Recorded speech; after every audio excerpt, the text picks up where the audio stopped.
Public Affairs very much thanks Residco, our sole corporate underwriter, for helping to make the production of this show possible.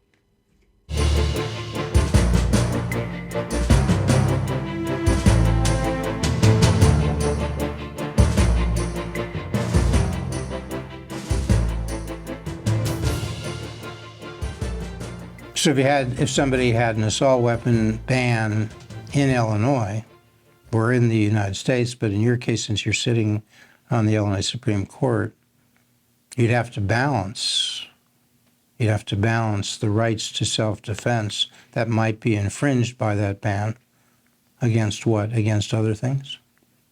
Well, yeah, I mean, the Second Amendment, well, against the society's, whether the society has a compelling interest in preventing violent crime. I mean, that would be I would imagine, the argument that's made is that we have a compelling interest in, and they'd show all the different times certain weapons are used, and they'd say we have a compelling interest in protecting the public, and this is the least restrictive means. If we're applying strict scrutiny, these are the least restrictive means that we can use. So again, that there are standards, but the U.S. Supreme Court in the most recent case really didn't look at the means and ends. They looked at whether or not the activity that was prohibited fell directly under the Second Amendment. And if it did, then they looked at the historical regulations, again, going back to the founding for the Second Amendment, looking back at what historical regulations have been placed on those weapons. And does this fall within those historical regulations that have been placed on the possession of weapons? And they found that it didn't. And again, they went through, many of the different laws. They found it was regulating too much? Is that what you're saying? Yes. Because of the history, their precedent that they thought was appropriate. Right. And that's the kind of analysis you'd be going through. Right. Okay. Right. If you were on the U.S. Supreme Court or even on the Illinois Supreme Court, where you sit now. The legislature passed what they refer to as the Safety Act, and which does away with cash bail in the state of Illinois. And it takes effect January 1st of this coming year. So it basically changes the entire way that we have done bail in Illinois for decades. And what we have to do now on the court is to develop a system to give our judges who are making bond decisions, now it's basically just going to be if you're charged with an offense where you can be detained pre-trial, do you stay in or are you out? That's the decision by the judge.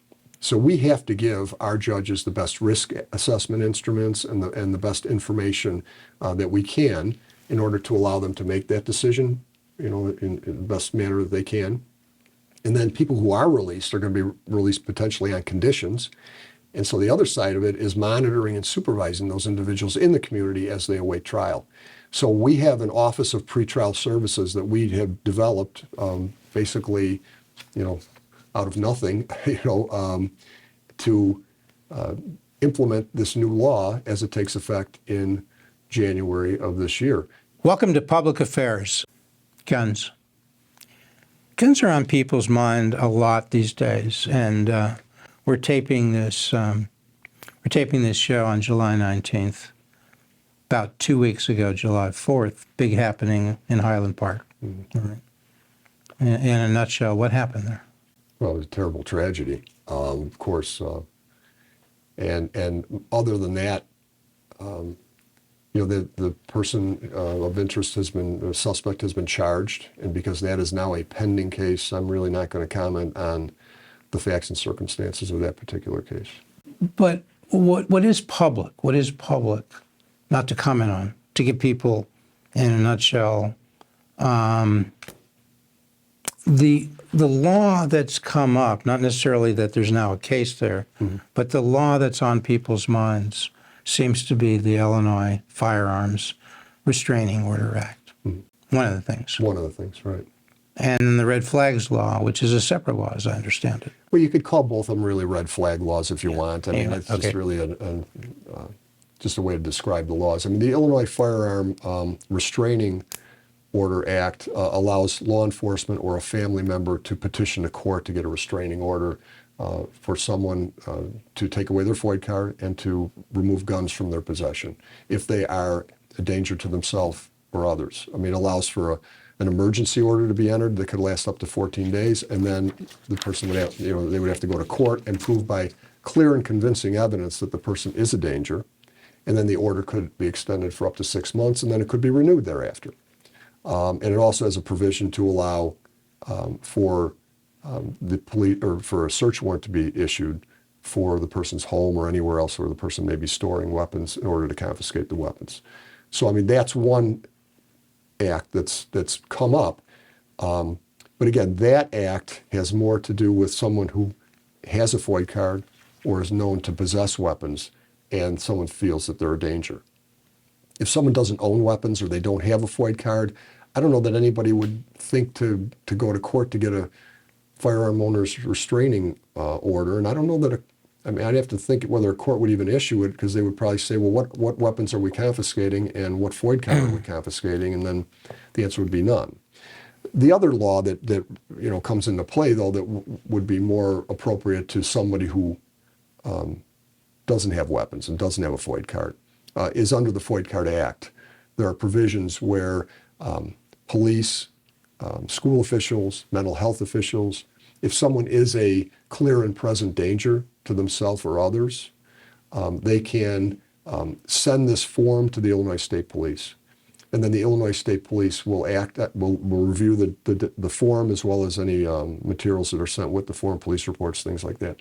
And then the State Police will decide whether to pull a person's FOID card.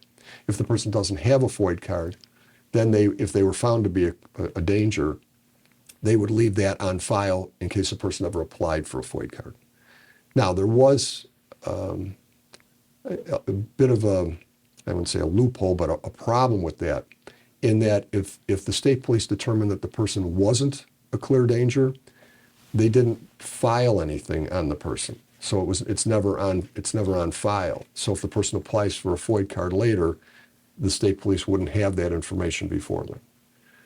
So the state police is now amending their rules to say that even if the state police finds the person isn't a danger, they're going to leave it on file. If somebody applies later for a FOID card, if they don't have one, that they'll look at that, in conjunction with whether to issue a FOID card or not. So in this case that happened with Mr. Cremo, the police were called to the house by somebody, it's not clear who, and they were made aware of statements by Mr. Cremo that he might be suicidal, he wanted to kill people. All of that bubbled up through the police to the Illinois State Police, to a supervisor, maybe close to, but not the director. But it appears from newspaper accounts, nothing happened. For some of the same reasons you've just pointed out, some gaps perhaps in the law, or maybe people weren't aggressive.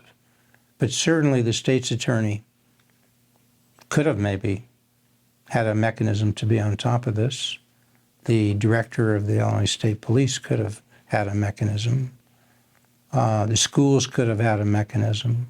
Certainly the family. I mean, if you're a layperson, it seems like there's a mental health issue, this kid, for 6 or 7 years. And nobody's doing much. Everybody, father said, according to the press, I supported the kid getting a FOID card.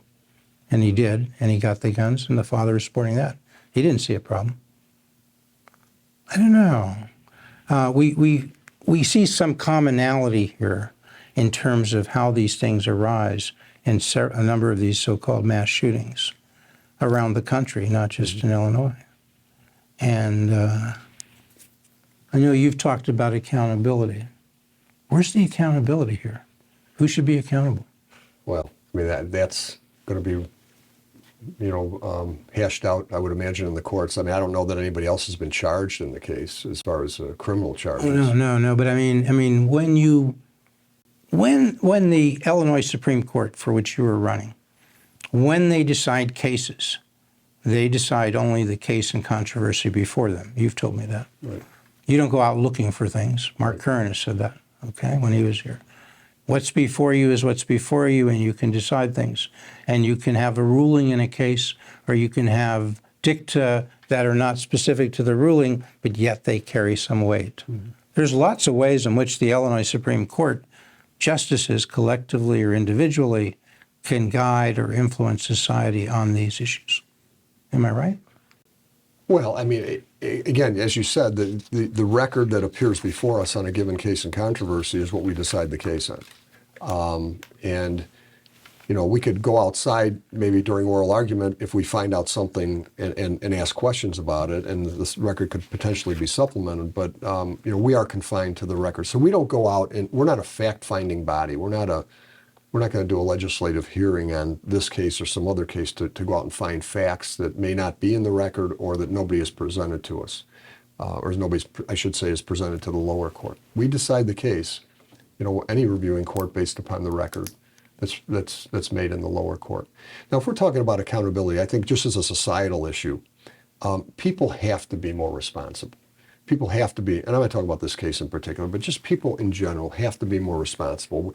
With the proliferation of these type of events, and almost all of them seem to be related to mental illness, and are there family members who know about this and should be reporting things to the police and to the authorities? You know, that's what we have. We have to create more of a, a societal impetus to make people more responsible, you know, for each other, for, you know, you're not just responsible for yourself, you're responsible for your neighbor, you know, whether that's your son or somebody that your son may come in contact with. And that's for civilians, for people who are simply Right. involved as relatives or parents and so forth, but also for public officials Right. who have obligations to be proactive and say, there's a problem here. I can see down the road this kid may apply for a gun. He's not yet. Right. And when he does, there should be something in the record that reflects there, and there's not. Let's do something now. Right. That didn't happen. Right. I mean, a lot of people knew, and it didn't happen. Proactive Right. is what I think. Again, we're talking about from the government standpoint, whether it's prosecutors or law enforcement. You know, we have to take a look. They have to take a look Right. at these and put in place more procedures.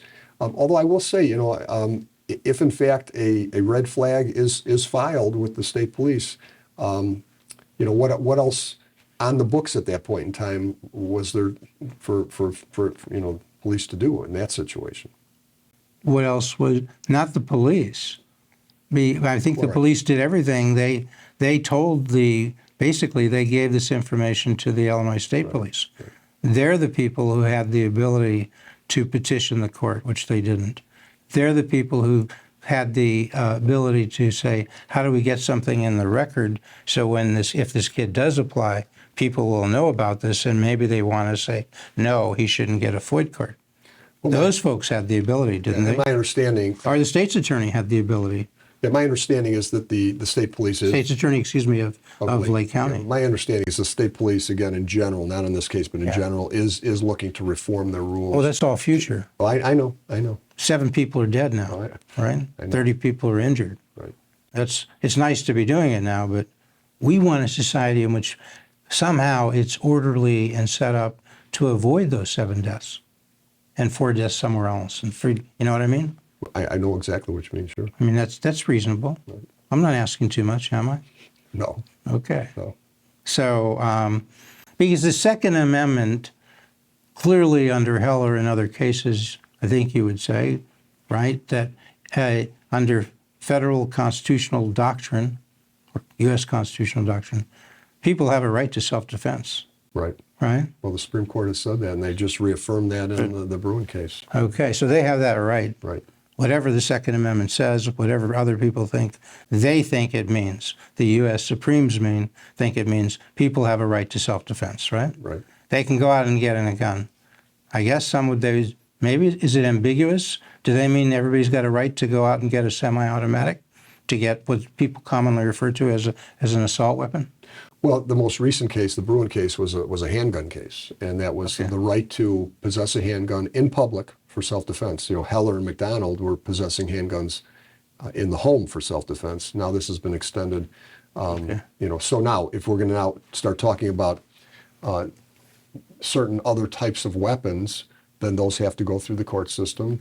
And we already know that the state of Illinois, the U.S. Congress, the city of Naperville, there are a number of jurisdictions that are looking to ban certain types of weapons at this time, and then those will all be, those laws will all be brought before the court and ruled upon, whether or not they're constitutional under the Second Amendment.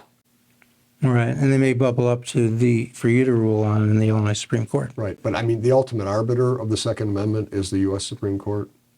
But yeah, I mean, yes, the ultimate arbiter, and that's where you look. If you were to get a case and you had to decide it, you'd be looking to precedent out of the U.S. Supreme Court, right? Right. As you've just been citing to that. Right. But you could, as you said, the case could bubble up to the Illinois Supreme Court, and then that case could be one of the cases that goes to the U.S. Supreme Court. Because we have a concealed carry law in Illinois, right? Right.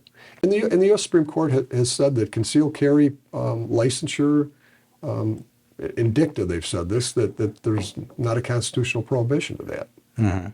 Along with prohibiting guns in sensitive places such as schools and public buildings, courthouses, as well as other restrictions such as the commercial sale of firearms. I mean, there are a number of restrictions that, at least in dicta in Heller and McDonald, the Supreme Court has said, this isn't an unlimited right, but again, we have to look at it now under the guidelines that they've given us in the most recent case. So the court is always balancing your court that you said now, Illinois Supreme Court, balancing, right? Mm-hmm. You're running for the position for 10 years, balancing. What does that mean? Well, again, doing justice and, following the Constitution and the laws. But, again, a lot of times we have to interpret those. And then you are balancing, the arguments, the arguments that the attorneys make on one side and the other. A lot of times public policy arguments on one side or the other, things of that nature. So if somebody had an assault weapon ban in Illinois or in the United States, but in your case, since you're sitting on the Illinois Supreme Court, you'd have to balance the rights to self-defense that might be infringed by that ban against what? Against other things? Well, yeah, I mean, against the society's, whether the society has a compelling interest in preventing violent crime. I mean, that would be I would imagine, the argument that's made is that we have a compelling interest in, and then they'd show all the different times certain weapons are used, and they'd say we have a compelling interest in protecting the public, and this is the least restrictive means. If we're applying strict scrutiny, these are the least restrictive means that we can use. So again, that there are standards, but the U.S. Supreme Court in the most recent case really didn't look at the means and ends. They looked at whether or not the activity that was prohibited fell directly under the Second Amendment, and if it did, then they looked at the historical regulations. Again, going back to the founding for the Second Amendment, looking back, at what historical regulations have been placed on those weapons, and does this fall within those historical regulations that have been placed on the possession of weapons? And they found that it didn't. And again, they went through, many of the different laws. They found it was regulating too much. Is that what you're saying? Yes. Yes.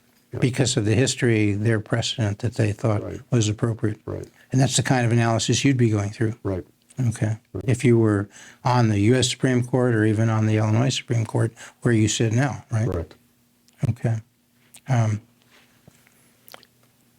So another related issue is the issue of skyrocketing crime. It comes up a lot in society, in the legislature, in the law. You folks, because you're sitting on the Illinois Supreme Court, you are in the thick of it. Would that be accurate? In the thick of deciding cases as it relates to the the application of criminal statutes. But also in the thick of the procedural Right. aspects of what's going on Tell now. people what's going on, because they may not know. What are you as a court doing that relates specifically to the procedural aspects of legislation relating to crime? Well, the legislature passed what they refer to as the Safety Act, and which does away with cash bail in the state of Illinois. And it takes effect January 1st of this coming year. So it basically changes the entire way that we have done bail in Illinois for decades. And what we have to do now on the court is to develop a system to give our judges who are making bond decisions, now it's basically just going to be if you're charged with an offense where you can be detained pre-trial, do you stay in or are you out? That's the decision by the judge. So we have to give our judges the best risk assessment instruments and the best information that we can in order to allow them to make that decision, in the best manner that they can. And then people who are released are going to be released potentially on conditions. And so the other side of it is monitoring and supervising those individuals in the community as they await trial. So we have an Office of Pretrial Services that we have developed basically, out of nothing, to implement this new law as it takes effect in January of this year. Right now, there are 69 counties in Illinois out of the 102 that do not have pretrial services at all. So we're going to take those on as part of our Office of Pretrial Services. We're also going to implement standards for the other counties to follow that have pretrial services through their probation departments for the most part. So it's an elaborate, complex system to guide courts, to guide judges, the lower courts, to make decisions on whether these should be released. They have, under this law, and you're going along with it sort of, I don't mean you personally, but the court is, that you're going along with this idea that there can be no cash bail, right? Well, and these standards, you can't come up with your own and say, well, here's something, and we may say, for this, you would require cash bail. You can't. No, it's because the law says not. But you are in sort of this tricky situation where you're now devising and implementing and articulating procedures for a law that somebody could say, hey, we want to file on this and we question the constitutionality or various aspects of the law. So you could be asked to decide things as a court that you were a part of, in a sense, creating. Well, we're creating the procedure. We didn't create the law. But the procedure. Well, people can people can challenge the procedure, and then if they challenge the procedure, you would have created the procedure. Right. Would you have to recuse yourselves? No. Because how do you get over that conflict? People challenge Supreme Court rules all the time, and they file lawsuits to interpret Supreme Court rules. We make the Supreme Court rules. We adopt them. So this is analogous. You're saying Analogous to same that. thing. Right. Yeah. Jeff, you're crying wolf when you shouldn't be. Well, Sort of. Putting it politely. Okay. But yet, it's a really momentous, important decision. It is. Because some people, when I've asked them here, they may have said in the course of questioning people who may have wanted to be on the Supreme Court, they have said, when I said, well, what's the law on bail? They said there are like 30 factors people look at. Mm-hmm. Are you streamlining that process? What are you doing with those 30 factors? We're streamlining that process. We're also, having pretrial officers who are going to prepare reports. There's going to be a couple reports prepared for every defendant who's subject to detention. A risk assessment report, and then also basically a history report of what the person's all about, criminal history, family history, and things of that. So, that's the front end of it to help the judges make the best decision in bond court. Now, this hearing, if the state's attorney files a petition to detain someone, this hearing has to take place within 48 hours. So that has because that's what the Safety Act says. That's what the Safety Act says. Yeah. Seems kind of restrictive. Well, it's going to be difficult. But we're going to have procedures in place. And then, as I said, if someone is released on conditions, they're going to have to report to a pretrial services officer and, again, to monitor those conditions in the community. Do you think it's working now? Is your gut? Do you think the bail system, from what you hear outside of, well, you are on the Supreme Court now. You're not looking just, Right. You're elected from the 2nd District, but the 1st District includes Chicago and Cook County. Right. And that's under the Illinois Supreme Court. Think it's working there? Here's the thing. I mean, The bail system, because you know what people say. Sure. It's a revolving door. Right. They just come in, they get out. The police are discouraged. All hell is broken loose, putting it mildly. Well, that's the bail system, particularly perhaps in one or Cook County. a couple jurisdictions. Yes. And that's just the way it's being implemented for the most part by the state's attorney. Well, the chief judge Tim Evans has a lot to say about that. Right? So I mean, the way I'm looking at this is this. I understand the basis behind the Safety Act and the no bail. I mean, to have two people who are similarly situated, and then they both get the same bond. If I'm being a fair judge and I see two people who have the same basic criminal history and they're charged with basically the same crime, maybe they're even co-defendants, and they're charged with the same criminal offense. And I set the same bond, to be fair, on both of them, and one sits in jail for a year or more waiting for trial, and the other one's out with his or her family only because of the size of their bank accounts. Now, I understand that there's some inequality there. Actually it's equal because you're saying the equal bail. Maybe there's some inequity there. But there would be ways short of eliminating cash bail to deal with that. And it's to add more factors and to make the judges consider, Right. compel them to consider ability to pay and financial background and things of that nature. So I think there were ways to do it, to keep the system in place, make it more fair, but then and not have just the elimination of cash bail. So in a sense, the challenge for you folks on the Supreme Court currently who are devising this system is to do just that, but without the option of requiring cash bail. Right. But somehow make sure people are treated fairly, but not such that it's a revolving door and the police keep arresting people, and before they go to trial, they're out committing crimes again. Right. That's your challenge, right? Absolutely. And I've been involved in almost my entire career dealing with protection of the public issues. I was a prosecutor for all that time, and then most of my time on the trial court, I sat hearing either juvenile or felony cases, and protection of the public has always been paramount to me. It's still paramount to me as we try and devise this system of no cash bail. And I know my colleagues on the court feel the same way.